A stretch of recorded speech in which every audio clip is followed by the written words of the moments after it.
Sebagai perbandingan, saya akan menggunakan dua pemahaman aliran Islam dan Kristen. Yang mana supaya kita fair ya, saudara muslim suka mengutip Yohanes 17 ayat yang ketiga mengenai yang diutus. Ini seperti di kalangan Kristen Unitarian. Begitu juga saya akan mengutip Quran surah 57 ayat 25 atau surah Al-Hadid ayat 25 mengenai definisi yang diturunkan.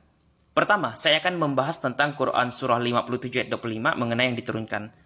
Di mata Mu'tazilah, suatu humor menyamakan Allah yang menurunkan dan Al-Quran yang diturunkan sebagai kalam yang azali dan kodim dan sama dengan Allah. Kita sudah membaca itu dalam Tariq Khulafah di mana Khalifah Al-Ma'mun menyindir bahwa Ahlussunnah menyamakan yang diturunkan dan menurunkan. Ini mirip, ya, ini mirip dengan kekristenan Unitarian. Di mata Unitarian, merendahkan Yesus bukan Allah karena dia diutus, bukan yang mengutus. Mirip sekali. Yang kedua, Quran surah 57 ayat 5 bermaksud menyamakan Quran dan besi.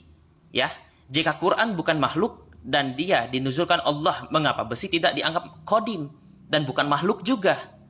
Dan yang kedua, ini mirip juga dengan kita bandingkan dengan pemikiran Kristen Unitarian. Yohanes 17 ayat yang ketiga dianggap juga oleh Unitarian dan polemikus Muslim sebagai bukti Yesus hanya nabi biasa. Tapi bagaimana dengan Kristen yang lurus dan Islam yang lurus? Kita lihat di bawah ini. Yang pertama, bagi Ahlussunnah wal Jamaah, Quran diturunkan karena kalam merupakan sifat yang azali dan dapat dibedakan ya dengan zat Allah. Makanya Maturidiyah pernah mengatakan as-sifatul laizat walahiyya ghairulha. Sifat berbeda dengan zat tapi bukan yang lain dari zat. Nah, bagi Kristen ini dalam pemikiran arus utama membantah kalangan Unitarian, Yesus diutus karena dia firman Allah, dapat dibedakan dengan Bapa tapi satu dengan Bapa. Mengutip Yohanes 1 ayat 1, bahkan Yohanes 10 ayat 30. Yang kedua, bagi Imam Asy'ari, besi termaksud ciptaan, benda mati.